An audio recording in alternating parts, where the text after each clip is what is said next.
Hello friends, welcome back to my YouTube channel talking sense speak easy English.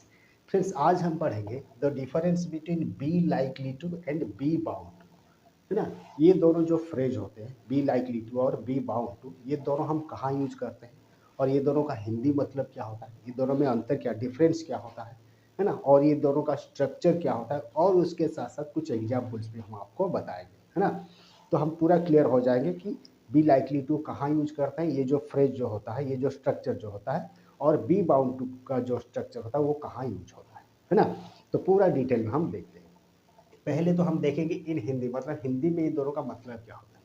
जैसे कि B likely to, इसका मतलब होता है कि संभव है, हो सकता है, नॉट 100% श्योर, है ना। मतलब 100% होगा बोल के नहीं कह सकते, मतलब हो सकता है, पॉसिबिलिटी है, ठीक है। मतलब ये दोनों का बी लाइकली टू का मतलब क्या होता है कि हो सकता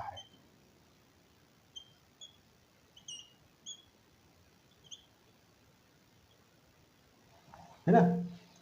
और बी बाउंड, इसका मतलब तय है, होना ही है, ठीक है। मतलब अवश्य होगा, जिसको हम कह सकते हैं कि अवश्य होगा,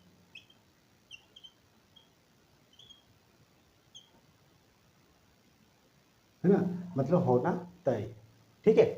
तो ये था दोनों का हिंदी का मतलब। उसके बाद हम देखेंगे दोनों में डिफरेंस क्या है, अंतर क्या होता है दोनों को। जैसे कि हम बोले कि जैसे कि अवश्य होगा, हम बोले अवश्य होगा मतलब सर्टेन, है ना, होना जरूरी है। जैसे कि सर्टेन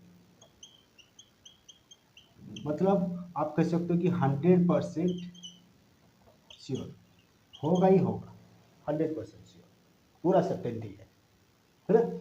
और इसका बी लाइकली टू, ये होगा पॉसिबिलिटी, मतलब पॉसिबल, हो सकता है, संभव है ना। ऐसे नहीं कि होगा ही, लेकिन हो सकता है ना। तो ये पॉसिबिलिटी केस में हम बी लाइकली टू यूज करते हैं, और सर्टेनिटी केस में हम यूज करते हैं आपका बी बाउंड, ठीक है। उसके बाद ये दोनों का जो स्ट्रक्चर होते हैं, स्ट्रक्चर क्या होता है, दोनों का एक जैसा ही स्ट्रक्चर होता है, उसमें कुछ ज़्यादा प्रॉब्लम नहीं होगा। जैसे बी लाइकली टू मतलब बी लाइकली टू, बी मतलब बी वर्ब, ठीक है। ये बी वर्ब, बी वर्ब क्या क्या, जैसे कि ईच, एम और आर, ये होगा। उसके बाद लाइकली हो जाएगा, देन लाइकली टू, ठीक है। देन भी वन, वर्ब का भी वन फॉर्म रहेगा, है ना। बी वर्ब मतलब ईच, एम, आर, उसके उससे पहले और एक पहले ये रहेगा सब्जेक्ट, पहले तो रहेगा subject plus be verb, be verb मतलब is, am, are plus likely to plus V one, ठीक है। ये था स्ट्रक्चर किसका ना, बी लाइकली टू। और बी बाउंड टू इसका स्ट्रक्चर है, पहले तो रहेगा ये सब्जेक्ट, ठीक है। जैसे यहाँ बी वर्ब लगा, यहाँ भी हम वही बी वर्ब यूज करेंगे, subject plus be verb, be verb में कौन कौन, वही ईज, आम और आर, ठीक है। फिर bound, bound to plus V one, इसका भी सेम वही स्ट्रक्चर है, ठीक है। तो ये दोनों का अभी हम इंग्लिश में दो दो का एग्जाम्पल हम डिस्कस करेंगे, तो भी पूरा क्लियर हो जाएगा। तो पहला वाला जैसे कि एग्जाम्पल हम जैसे बी लाइकली टू का एग्जाम्पल लेते हैं, मतलब हो सकता है, संभव है, ऐसे वाला कुछ हम सेंटेंस अगर बोलेंगे, जैसे कि it is likely to rain, इसका मतलब क्या है ना, कि बारिश हो सकता है ना। मान लो आप बादल देख रहे हो, थोड़ा बहुत बादल है आकाश में, तो आप देख रहे हो कि पॉसिबिलिटी है, हो सकता है, नॉट श्योर, है ना। तो आप वहाँ बोलोगे it is likely to rain, मतलब ये हो गया सब्जेक्ट, ये हो गया वर्ब इज, है ना, बी वर्ब जो बोले थे, फिर लाइकली टू, फिर देन रेन, रेन मतलब यहाँ वर्ब हो गया, ठीक है। इसका और एग्जाम्पल जैसे कि she is likely to pass the examination,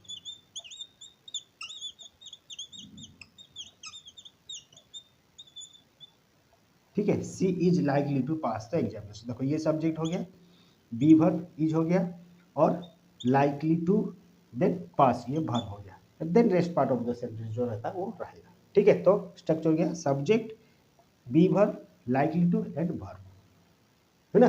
तो इसका मतलब कि वो एग्जाम में पास हो सकती है, नॉट श्योर, पॉसिबल है। मतलब वो अगर थोड़ा बहुत पढ़ाई कर रही है, मान लो कोई थोड़ा बहुत पढ़ाई कर रही है, तो उसको देख के उसका जो मतलब जो एक्टिविटी को देख के हमको लगता है कि नहीं वो पास हो सकती है ना। तो हम वहाँ बोले she is likely to pass the examination. ठीक है, वैसे बी बाउंड टू का सेंटेंस हम देखते हैं, जैसे कि हम बोलेंगे hard work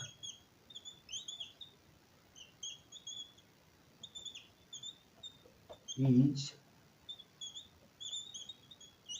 bound to pay off.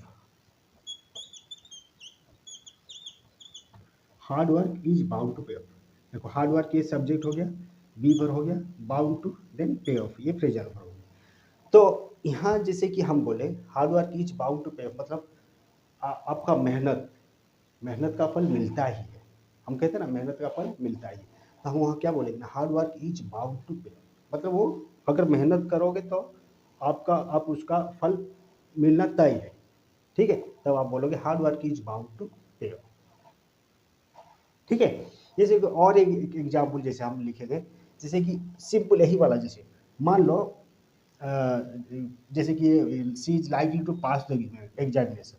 मान लो हम कोई एक मैच देख रहे हैं, गेम देख रहे हैं, खेल देख रहे हैं, है ना, उसमें किसी का जीत आप देख लो, सिचुएशन देख के आपको लग रहा है कि होगा ही होगा, ये मतलब ये जीतेगा ही जीतेगा, है ना। तो आप ऐसे कह सकते हो he is bound to win the match. ठीक है, मान लो कोई खेल रहा है और खेल का सिचुएशन ऐसा है कि बहुत पॉसिबिलिटी है कि ये जीतेगा ही, मतलब पॉसिबिलिटी मतलब 100%, पूरा लास्ट तक मतलब पता चल ही जा रहा है कि ये जीतेगा। तो आप वहाँ कैसे बोलोगे ना, he is bound to win the match, इसका मतलब कि वो जीतेगा ही, है ना, उसमें कोई दो राय नहीं कि नहीं जीतेगा, है ना। अगर he is likely to win the match अगर हम कहेंगे, उसका मतलब हो सकता है कि पॉसिबिलिटी है जीतने का, है ना। लेकिन अगर he is bound to win the match बोल दिया, इसका मतलब कि वो जीतेगा ही जीतेगा, है ना। तो ये था आपका difference between be likely to and be bound. तो अगर ये वीडियो आपको अच्छा लगा, आपके लिए कोई हेल्पफुल है, तो इसको लाइक करो, अपने दोस्तों के साथ शेयर करो, और ऐसे और भी वीडियो पाने के लिए, देखने के लिए आप चैनल को थोड़ा सब्सक्राइब भी करो। ठीक है, थैंक यू, बाय बाय।